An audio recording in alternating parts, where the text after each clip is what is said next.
Minha oração é que a palavra que falou comigo, o texto que falou comigo, também possa falar no coração de vocês. O texto dessa noite, ele se encontra em Êxodo. Êxodo capítulo 2, do versículo 23 até o versículo 25. Diz assim: E aconteceu depois de muitos dias que, morrendo o rei do Egito, que os filhos de Israel suspiraram por causa da servidão e clamaram. E o seu clamor subiu a Deus por causa de sua servidão. E ouviu Deus o seu gemido. E lembrou-se Deus do seu concerto com Abraão, com Isaque e com Jacó. E atentou Deus para os filhos de Israel e conheceu-os. Vamos orar mais uma vez? Obrigado, Deus, pelo dia de hoje, pelo tempo até aqui, pelo culto, pelos louvores. Obrigado, Pai, porque o Senhor nos dá essa oportunidade. Obrigado pelo privilégio de estar aqui. Sou limitado, sou miserável e também careço, Pai, que o Senhor me use como instrumento nesse momento aqui. Que o Senhor possa falar ao coração de cada um, assim como o Senhor tem falado ao meu coração também. Em nome de Jesus. Amém. Motivo para acabar com o sofrimento. Se eu falar assim, levanta a mão quem está sofrendo com alguma coisa, acho que a resposta vai ser quase que unânime, né? E esse texto aqui, uma curiosidade, alguns anos atrás, o pastor Luciano fez uma pregação em sequência sobre a vida de Moisés. E eu lembro muito bem que foram as quartas-feiras, e quando estava chegando nesse texto aqui, eu fiquei curioso, falei, puxa, esse texto me saltou os olhos, fiquei curioso de saber o que poderia ter nesse texto. O pastor não pregou nesse texto, ele pulou, né? Desde então, de quando em quando, esse texto volta à minha mente. E nessa oportunidade de estar aqui, eu pensei, por que não? Né? E para localizar um pouquinho na questão histórica do que estava acontecendo, essa história narrada em Êxodo, ela se contrapõe ao final do livro de Gênesis. Então, o livro de Gênesis ele vai terminar com a família de Jacó, ou Israel, descendo até o Egito. O contexto, no final do livro de Gênesis, ele é mais voltado para um ambiente de salvação. Afinal, eles estavam saindo da terra que eles moravam, fugindo da fome que assolava o mundo da época. De uma forma maravilhosa, Deus poupa aquela família, trazendo-os até o Egito, e sendo colocado na melhor terra que tinha naquele país, que eles pudessem viver e pudessem trabalhar. Eles foram todos apoiados, na época, por Faraó e José, que era um dos filhos de Jacó e também governador do Egito. Uma história até aqui de bênção. Mas o livro termina, o livro de Gênesis termina, e óbvio, essa geração, ela morre. Então, você vira a página e começa o livro de Êxodo. O livro de Êxodo, no capítulo 1, ele vai começar amarrando alguns acontecimentos e algumas coisas que acontecem depois do último capítulo de Gênesis. A narrativa traz um salto de crescimento populacional daquela família, que agora não é mais uma família. Eles cresceram de uma forma tão grande que eles já eram uma população, uma nação com cerca de 2 milhões de pessoas. Só que ao mesmo tempo em que o povo aumentou nesse período, os governantes do Egito também foram mudando. Isso é fato. E um novo faraó ele vai se levantar. Um novo faraó, ele chega ao poder, ele sobe ao trono. E aquela história de José, do sonho revelado, do período de fome, tudo aquilo parece que vai ficando no passado. E vai ficando esquecido. E aquele faraó que se levanta, ele, olhando para toda aquela multidão, para todos aqueles hebreus, ele temendo perder o poder dessa situação, temendo perder o poder e o controle que ele tinha, ele resolve escravizar aquele povo, acreditando que se eu escravizar o povo hebreu, eu vou manter o controle da situação. É nesse contexto que Moisés nasce. A história muito conhecida de Moisés. E até por uma ironia divina, esse mesmo Moisés, filho de hebreu, ele é adotado pela filha do faraó que escravizou os hebreus. E ele passa a viver no palácio aos olhos do faraó. Mas Moisés, apesar de ele viver no palácio, viver com todas as regalias que a posição dele permitia, De alguma forma ele sabia quem ele era. No capítulo 2, no versículo 11, vai falar assim, ó: E aconteceu naqueles dias que, sendo Moisés já homem, saiu a seus irmãos e atentou para suas cargas, falando dos hebreus. E viu que um egípcio feria um hebreu, homem de seus irmãos. Moisés sabia quem ele era. Ele sabia de onde vinha. Moisés, resumindo a história, ele vai matar o egípcio e ele logo após é descoberto. Consequência disso, ele foge, vai para a terra de Midian e lá ele se casa, começa a morar, se casa e passa a viver. O que era bênção no final do livro de Gênesis, o que era motivo de salvação no final do livro de Gênesis, no livro de Êxodo parece que a coisa se inverte. Era bênção e aquilo se transforma em caos e sofrimento. O que começou como sendo salvação e bênção, que era morar no Egito, passa a ser um peso, passa a doer. Enquanto Moisés está em Midian, vivendo a sua vida em Midian, né, o texto que lemos agora há pouco, ele está acontecendo. Ou seja, em 3 versículos, são 40 anos de história. Esse período ele vai ser narrado também em Atos, no capítulo 7, versículo 30. Estevão ele vai falar que o período que Moisés ficou em Midian foi de 40 anos. E nesse tempo em que Moisés estava fugitivo na terra de Midian, aquele faraó que escravizou o povo, ele, obviamente, ele vai morrer. Ele morre, e um outro faraó se levanta, e para o povo hebreu, nada vai mudar. A situação, ela continua basicamente a mesma, em algumas situações, até alguns indícios que o livro traz, fala que vai piorar aquilo ali. Alguns historiadores levantam a hipótese que o faraó que passou a governar nesse tempo foi Ramsés II, que significa, Ramsés significa escolhido pelo deus Ra. E de todos da sua dinastia, que era a 19ª dinastia, ele foi o único chamado de O Grande. Porque, literalmente, as obras que ele vai criar são obras faraônicas. Cidade de Tebas, o próprio túmulo do pai e algumas outras coisas que ele vai fazer. O que acontece? Aquele fio de esperança, aquela esperança que o povo hebreu tinha no coração com a morte do primeiro faraó, aquela esperança, ela morre quando o outro faraó se levanta. Porque o povo estava pensando, poxa, se aquele faraó, ou quando aquele faraó partir, as coisas elas podem melhorar.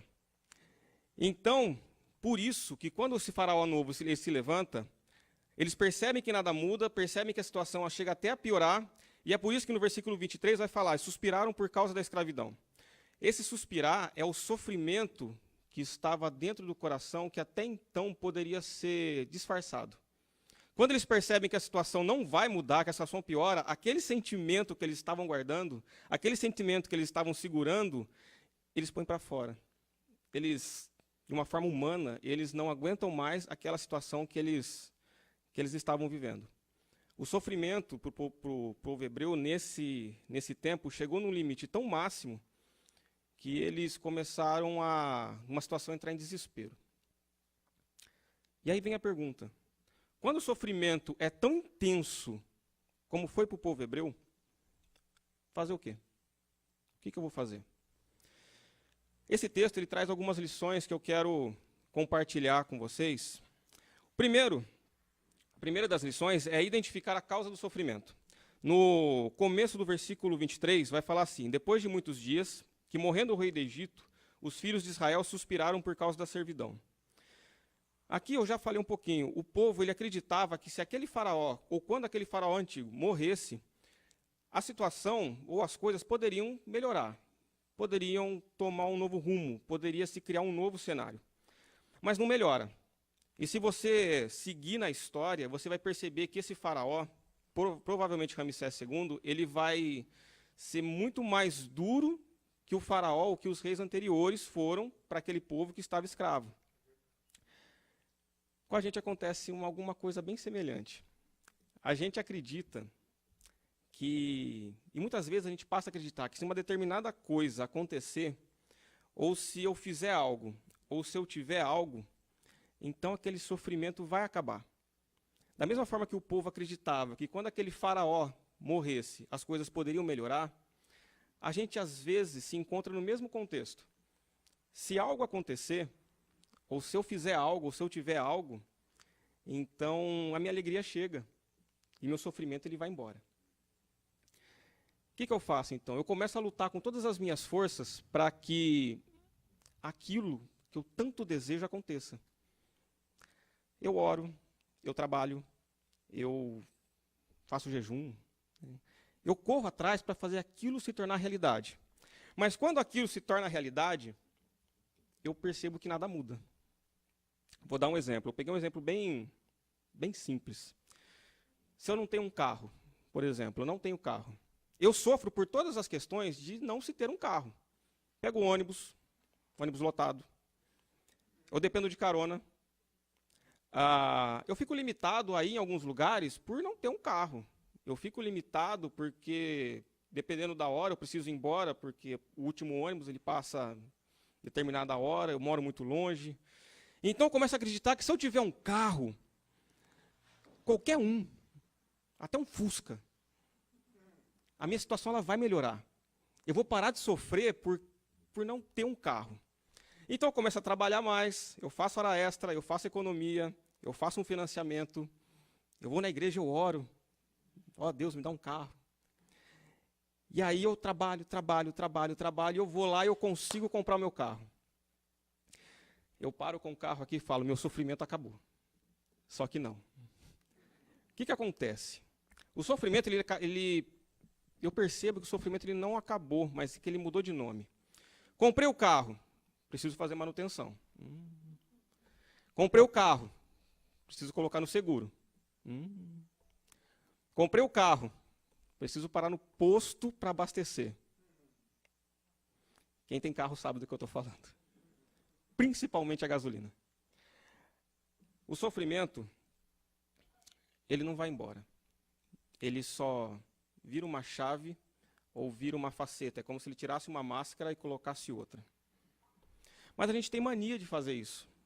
A gente se pega muitas vezes com essa mania. Se eu tiver algo, se eu fizer algo, se eu conquistar algo, se eu tiver algo ao meu redor, ou se eu ver algo ao meu redor mudar, então o meu sofrimento ele vai passar. Se algo externo mudar, eu vou ser feliz. Mas quando aquilo que eu tanto desejo acontece, eu percebo que a situação ela continua a mesma. O motivo é porque em casos assim a gente coloca a nossa confiança na mudança de situação. A gente coloca a nossa confiança, coloca a nossa esperança em uma situação e não mais em Deus. Isso nasce do nosso coração. Paul Tripp, ele tem um livro chamado Instrumentos nas Mãos do Redentor, ele bate muito nessa tecla. O nosso problema, ele vem do coração. E quando a gente coloca a nossa esperança, aquele desejo do coração, em uma situação, e não mais em Deus, eu percebo que quando aquilo acontece, o meu sofrimento não vai embora. Como é que eu posso mudar isso daí? No segundo ponto, é saber que Deus ele é poderoso para acabar com o sofrimento que mora em mim. Continuando no versículo 23, vai falar assim, ó, a segunda parte. Clamaram, e o seu clamor subiu a Deus por causa da sua servidão. Quando eu percebo que o problema do sofrimento, ou a esperança do final do meu sofrimento, ele não está numa situação mais em Deus, quando eu reconheço isso, quando eu paro para pensar e falo, puxa, errei, eu coloquei minha esperança toda numa situação e não mais em Deus, então eu descubro e percebo que Deus ele é poderoso para poder mudar a minha situação de sofrimento. Ele é poderoso para acabar com o meu sofrimento. Ele é o Todo-Poderoso. E glórias a Deus, porque Ele nos permite clamar, nos permite orar, nos permite chegar perante Ele e poder reconhecer que a gente reconhece a nossa situação, a gente reconhece que a gente é falho, que a gente é limitado, que a gente é pequeno, que a gente é miserável. A gente reconhece nossa impotência, a gente reconhece nosso desespero, mas também a gente reconhece que somente Deus é poderoso para realmente mudar a nossa situação de sofrimento, seja ela qual for. E nos dá liberdade. Mas aquela liberdade de verdade, liberdade total, liberdade completa. Tem um CD de histórias que chama, do grupo Ágape Brasil, que é a história de Zaqueu.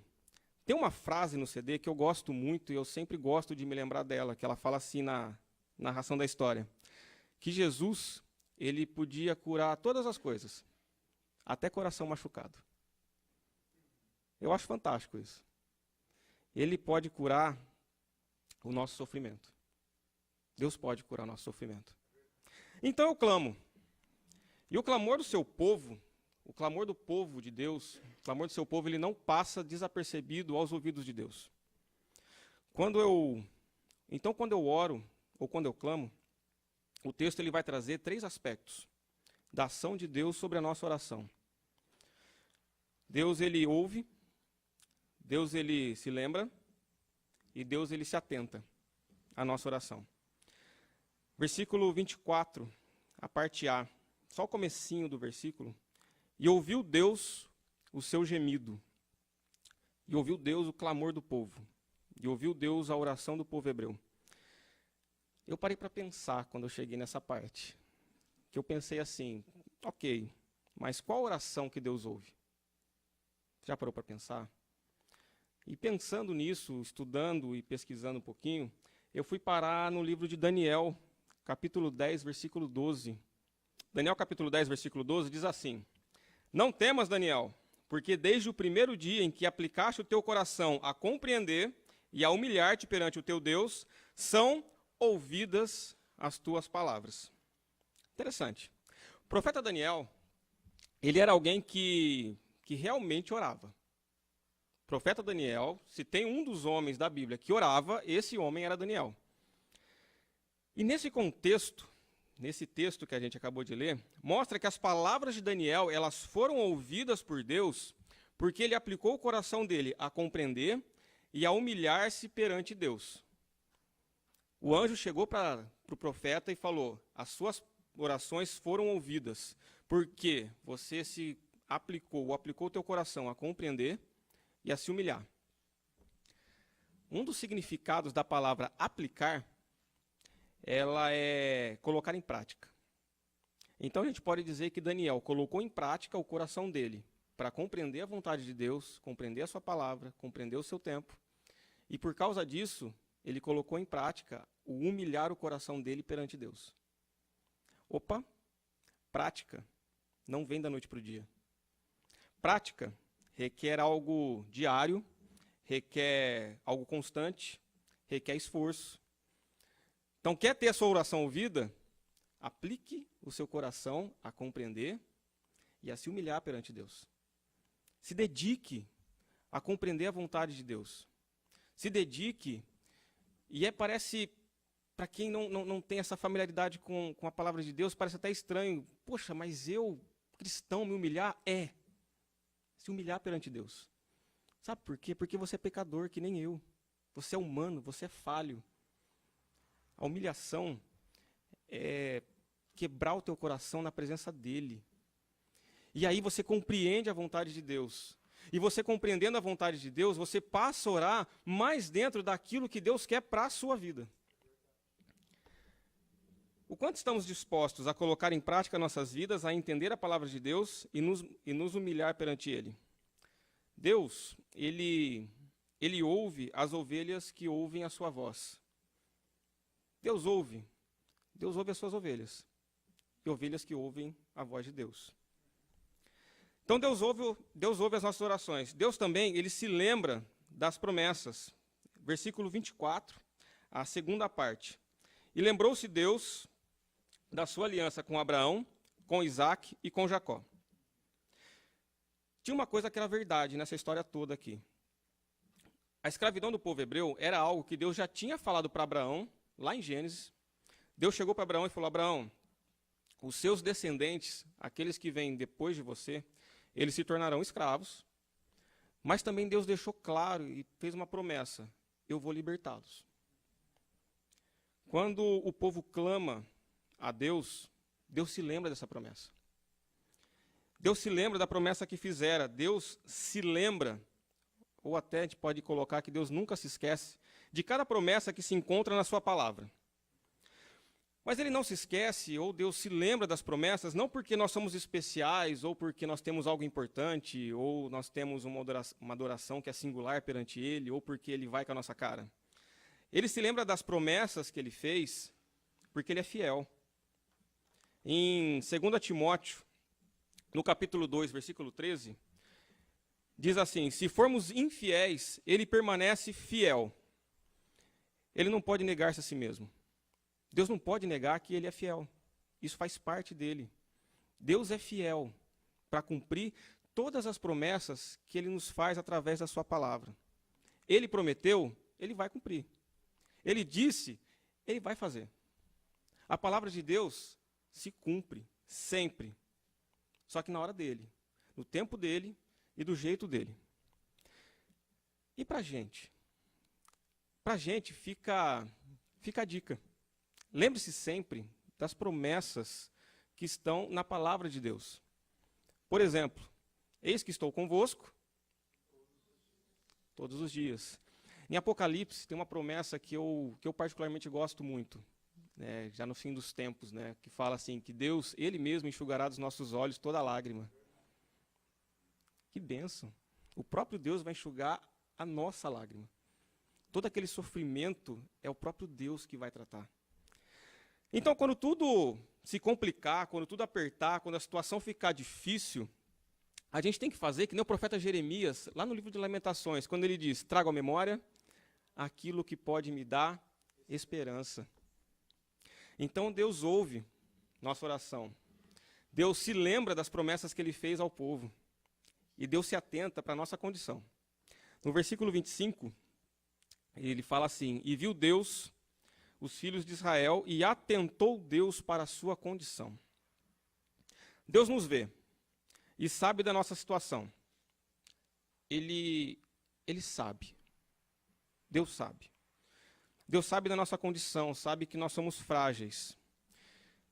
E Deus sabe também que a gente é rebelde. Nossa natureza de pecado traz essa rebeldia junto. Porque a gente, mesmo sendo limitado, sendo frágil, sendo falho, e etc, etc, etc, a gente muitas vezes se rebela. A gente fala, eu consigo fazer, eu vou conquistar, eu vou chegar. E eu acho que eu posso fazer todas essas coisas sem precisar de Deus. E eu acho que dá para tirar Deus dessa equação toda. Mas não dá. A gente acha que pode tirar Deus disso tudo. Mas não pode. Porque sem Deus é nada. E Deus sabe disso. Deus sabe tanto da nossa condição limitada e miserável, como da nossa rebeldia. Deus sabe tudo o que está se passando no nosso coração. Deus sabe sabe se o que estamos pensando, estamos passando, e aquela esperança que nós temos em determinadas situações, se é aquilo que a gente quer, e é por isso que a gente está pedindo muitas vezes oração a Deus, ou se aquilo que a gente tem esperança é para que Deus seja no final glorificado. Deus sabe de tudo isso. Nada passa desapercebido perante Deus. Salmo, capítulo 103, versículo 14, 15 e 16. Se você quiser abrir lá. Salmo 103, versículo 14, 15 e 16, ao final do capítulo.